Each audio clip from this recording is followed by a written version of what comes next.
हरियाणा एकमात्र ऐसा राज्य है जो नायब सैनी जी के नेतृत्व में अप्लाई करने वाला पहला राज्य बना। अभी तक दूसरे कर नहीं पाए और डेट भी निकल गई है। अब सारे देश में बाकी प्रदेशों को हमारा जो नेशनल एजुकेशन सिस्टम वो कहता है कि जैसे नायब सैनी जी के हरियाणा ने आईटेप को अप्लाई किया, आप भी करो। तो हर फील्ड में हरियाणा भी बहुत तेजी से आगे बढ़ रहा है और देश में माननीय प्रधानमंत्री जी ने इतने काम किए कि मैं ऐसे धारापूर्वक ज्यादा नहीं, कम से कम 5-6 घंटे तक उनकी उपलब्धियों को गिना सकता हूं। मगर कम कहे को ज्यादा समझते हुए मैं इतना निवेदन करूंगा कि जो 2047 तक विश्व गुरु बनाने का अपना सपना है, विकसित भारत बनाने का अपना सपना है, उसके लिए सारी दुनिया में पहुंचना जरूरी था। और जैसे मैंने पहले कहा, सारी दुनिया में भारत का तिरंगा झंडा गाड़ के सारी दुनिया के साथ राजनयिक संबंध अपने अच्छे स्थापित करके हमने दुनिया में भारत ने दुनिया को ये बता दिया है कि हम किसी से कम नहीं। और जो पहले दिन माननीय प्रधानमंत्री जी ने कहा था, ना खाऊंगा ना खाने दूंगा, ना डरूंगा ना डराऊंगा, ना झुकूंगा ना झुकाऊंगा, आंख में आंख मिला के बात करेंगे, उसी बात का नतीजा है कि आज सारी दुनिया के लोग मानते हैं कि नरेंद्र मोदी जी जैसा राजनेता आज के युग में कोई दूसरा है नहीं, हुआ नहीं। ये कोई अवतारी पुरुष है। इस तरह की बात भी दुनिया के लोग आदरणीय प्रधानमंत्री जी के बारे में जब करते हैं तो हर भारतीय का सीना चौड़ा होता है, हर भारतीय का सीना चौड़ा होता है। दोस्तों, आज की प्रेस कॉन्फ्रेंस में मैं इतना ही कहूंगा कि जल जीवन मिशन हो, रेलवे नेटवर्क हो, रोड नेटवर्क हो, हमारे स्पेस के अंदर अब पूरे 3 देश हैं धरती पे जिन्होंने वो 2 यान जब ऊपर उड़ाएंगे ऊपर जाके एक कनेक्ट हो जाए, चीन और अमेरिका, रूस। अब चौथा देश भारत बन गया। और देखिए, ये जो इस तरह की तरक्की प्रगति हो रही है, आज एक बात बताइए ना, ताकत का अंदाजा इसी से लगाइए कि 2 देशों का युद्ध फंस रहे हो। आज तक इतना सफल ऑपरेशन कोई नहीं कर पाया। यूक्रेन के प्रधानमंत्री राष्ट्रपति ने कहा, भाई सुन, हमारे लोग अंदर फंस रहे हैं, निकालने हैं, युद्ध बंद कर। बोला जी कर दिया। बोला रूस को समझाओ। रूस में फोन किया कि भाई हमारे लोग फंस रहे, बोला जी निकाल लो, युद्ध बंद। मतलब पहचान करो कैसे निकलेंगे। बोले जी इस पे ये तिरंगा हो ना, उसने जाने देना। तो 22,000 लोग थे, 32-33,000 निकल गए। बाद में पता लगा कि पाकिस्तान के लोग भी तिरंगा ले लेके भारत माता की जय बोल के बॉर्डर क्रॉस कर गए। ये भारत की ताकत। इसलिए हर फील्ड में भारत ने बहुत तरक्की, प्रगति, उन्नति की है और ये और तेजी के साथ बढ़े, उसके लिए जरूरी था कि कुछ स्ट्रक्चर चेंज करने चाहिए। उसी कड़ी में एनईपी आई है और एनईपी के जरिए अपने बच्चों को भारत क्या है उसका दर्शन कराना, भारत की उपलब्धियां क्या है उसकी जानकारी देना और भारत के जितनी भी पारंपरिक और परंपराओं के अनुसार हमारे जो तीज त्योहारों का महत्व क्या है, इनसे हम क्या सीखते हैं। हमारे महापुरुष जिन्होंने अपना सब कुछ इस राष्ट्र के नाम समर्पित कर दिया, उनके जो पेज पाड़ दिए थे, उसके कारण हमारे अंदर जो गौरव की अनुभूति होनी थी नहीं हो पाई, क्योंकि उन्होंने इस तरह का लिटरेचर हम लोगों को पढ़ा दिया जिसमें कुछ है ही नहीं। अगर भाई जन्म तिथि वो मर गया, अकबर वो जी गया, औरंगजेब वो फलाना हो गया, ना याद करा जाओ। फिर महाराणा प्रताप, छत्रपति शिवा, बंदा बहादुर, तो इन लोगों के जो त्याग है, बलिदान है, जो शौर्य है, जो हिम्मत जगाते हैं, जो हमारे आदर्श हैं, उन आदर्शों को एक साइड में रख कर कांग्रेस वाले सोचते थे कि भाई हम तो पता नहीं क्या करेंगे, आधुनिक भारत बनाने चले तो जैसे तो वो भी खो दिए नहीं। बड़ी मुश्किल से ये देश अब पटरी पे आया है। मैं चाहूंगा कि हर देश का व्यक्ति एक ही सपना आप सजोए, वो हमारा अपना सपना है कि हम लोग विकसित भारत बनाएंगे। जब सब लोग इस प्रयास में मिलके साथ चलेंगे तो सबकी समृद्धि, सबकी खुशहाली, सबके लिए विचार करना, सबकी चिंता करना, जब हम लोग इस रास्ते पे चलते हैं तो हम लोग संपन्नता की ओर बढ़ेंगे। और मुझे पूर्ण विश्वास है कि आदरणीय प्रधानमंत्री नरेंद्र मोदी जी के नेतृत्व में और हरियाणा में आदरणीय नायब सैनी जी के नेतृत्व में हम लोग विकसित भारत, विकसित हरियाणा के संकल्प को पूरा करने में अपनी जो सेवा कर रहे हैं, ये सेवा आप सब के आशीर्वाद से यूं ही करते रहे। इतना सा निवेदन करने के लिए आज के प्रेस को आज आमंत्रित किया गया था। बहुत बहुत धन्यवाद। मंत्री, एक सवाल था कि 2018 में जो डी के बच्चे लगे तो प्लान बनाएंगे। देखिए, ये कुछ ऐसे काम है कि 2018 में और जो आज है, इनका एक पैमाना होता है कि भाई इतने साल के बाद ये प्रमोशन होनी है, इतने साल के बाद ये प्रमोशन होनी है। तो एक रूटीन का सिस्टमेटिक काम है, जो जैसा तरीका है विभाग उसी तरीके से वो करेगा। वो अलग अलग विभागों में गए बच्चे, अलग अलग विभागों में अलग अलग उसकी प्रमोशन के सारे रास्ते होते, उस पे तो होगा, उसमें कोई प्रॉब्लम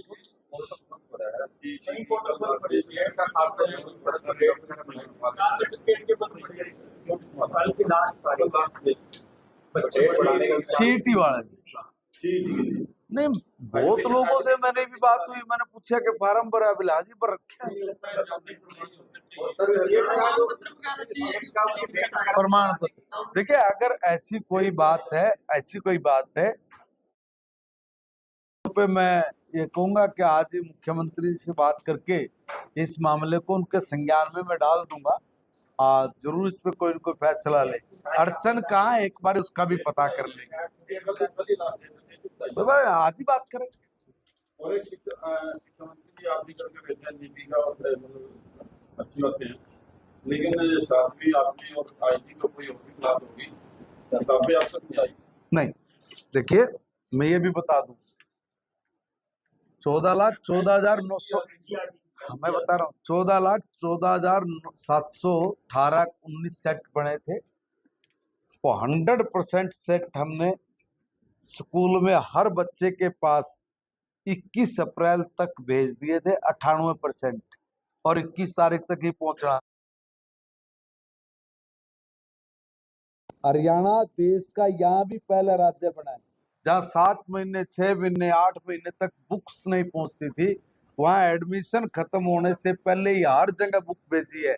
अगर कहीं ये बुक्स नहीं मिली है जो सेट्स सरकार ने गरीब बच्चों को देने थे, तो आप मुझे एक उदाहरण दे देंगे, मैं उसके ऊपर एक्शन लूंगा। जी, हमने दी है बच्चों को भी। मार्केट में उसके लिए एक बार जरा व्यवस्था हम पूछेंगे, करेंगे। ऐसी कोई बात नहीं होनी चाहिए। अगर फिर भी है, आपने मामला संज्ञान में डाला है, तो उस पर जरूर मैं एक बार तफ्तीश करूंगा, और कहीं अगर चूक है तो उसको भी दूर कराएंगे।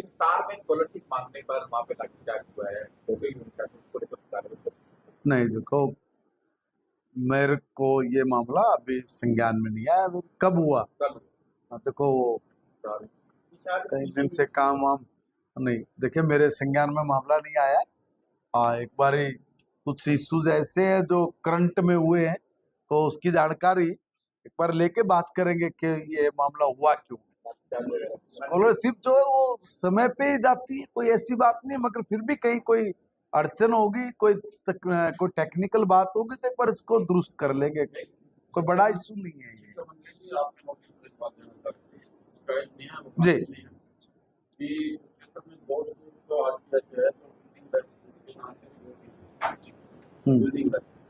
बिल्डिंग लेस और स्कूल है, उसकी वजह से वो डबल शिफ्ट में चलाना पड़ रहा है 25। और एक स्कूल ऐसा है कि जिसमें कोई बोर्ड का केस, तो उसमें सरकार तो आपके एक प्रोफेसर पुलिस ने कब्जा किया हुआ है, तो और दूसरे स्कूल में बच्चे जाते हैं। हाँ, कई जगह ये जो बात आती है, मैंने एक दो जगह और पहले फतेहाबाद में भी एक मेरे पे ये बात आई थी। जब हमने उसमें जांच कराई तो कुछ नहीं मिला, बिल्कुल प्रॉपर चालू मिला। मैं ये नहीं कह रहा कि आप गलत कह रहे हैं, मगर ये भी मामला मेरे पास आज ही पहली बार आया।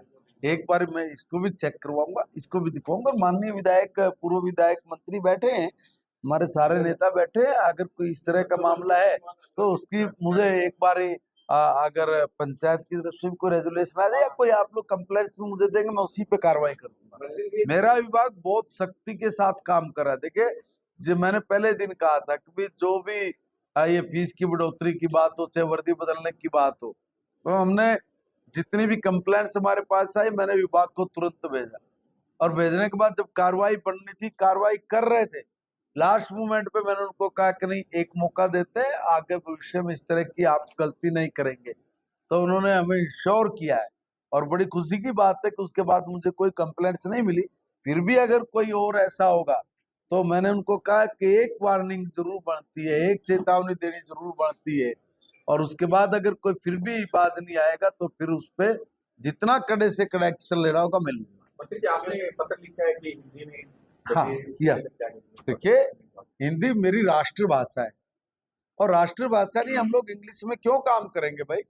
मुझे इंग्लिश नहीं आती, आती है तो कम आती है, समझ सकता हूं, मगर मैं तो इतना कर सकता हूं। मगर क्या 90% लोग कर सकते हैं क्या? हमारे प्रदेश में 90% लोग इंग्लिश से बहुत दूर होते हैं, और काम सारा उनकी उनकी समझ में आना चाहिए। उनको पता ही नहीं बेचारे को कागज पे क्या लिखा हुआ है, क्या नहीं लिखा हुआ है, वो नहीं समझ सकता उस भाषा को। हम लोग 5-7% लोगों के लिए 90-95 लोगों के साथ अन्याय नहीं कर सकते। इसलिए मैंने कहा मेरा डिपार्टमेंट टोटल हिंदी में काम करेगा। क्या लिखा है, कोई भी होगा तो आराम से पढ़ेगा, समझेगा, अपना काम करेगा, उसमें क्या दिक्कत है? और मैं तो चाहूंगा कि हरियाणा में हर जगह पे हिंदी में काम होना चाहिए। एक कुलपति का डेजिग्नेशन चेंज किया है। हाँ सर, मैंने उसमें भी निवेदन किया कि कुलपति नहीं, कुल गुरु है हमारे, और कुल गुरुओं से गुरुकुल बने थे, तो अच्छा है, परंपरा बढ़िया बने। कुल गुरु ये एक बड़ा सम्मानीय सर्वोच्च स्थान है हमारी परंपराओं के अनुरूप, इसलिए उसकी पद की गरिमा को हमें मजबूती बना के रखना चाहिए। तारीख को तो वर्ल्ड योग डे क्षेत्र में हो रहा है, स्वामी रामदेव जी।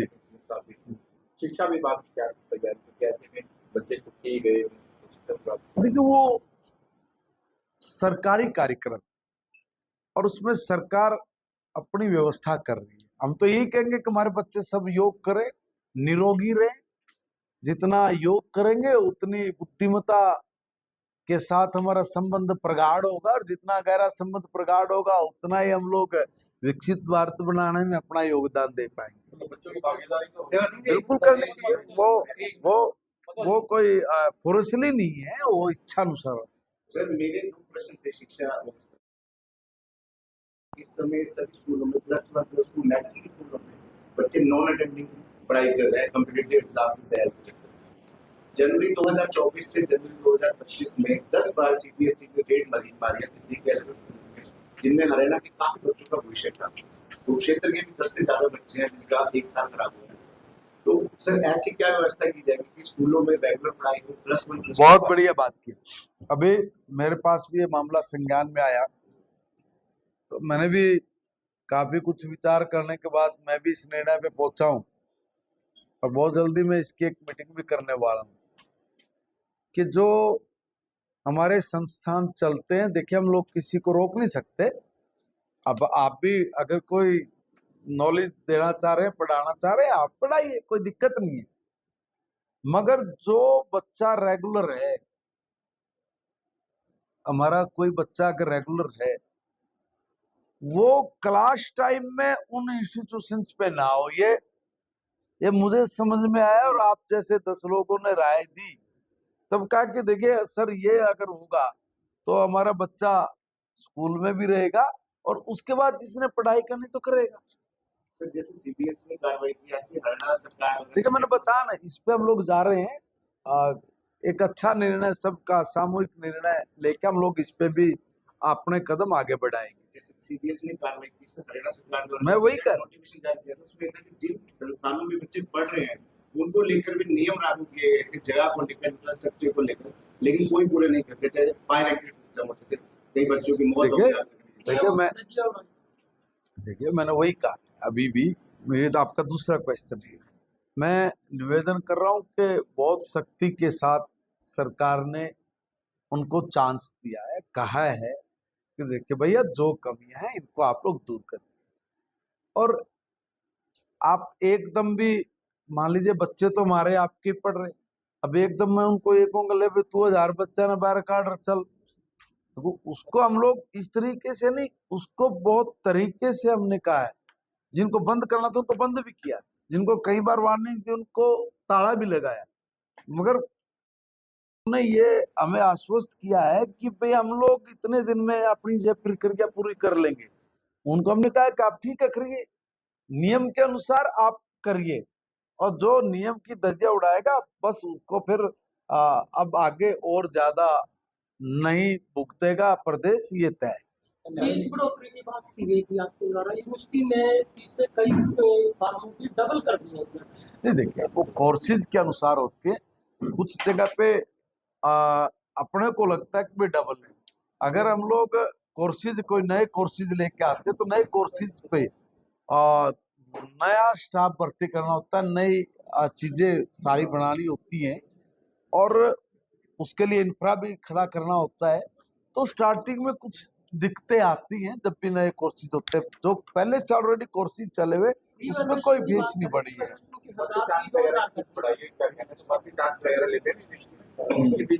वो कोई बहुत ज्यादा नहीं है, कोई कितने बच्चे होते हैं, बड़ी मुश्किल से कोई 50 बच्चे भी मुश्किल से होते हैं, कोई नहीं, हजारों के उस पर भी हम लोग एक बार विचार करेंगे क्या हुआ है, उस पर विचार करेंगे। फोटो नहीं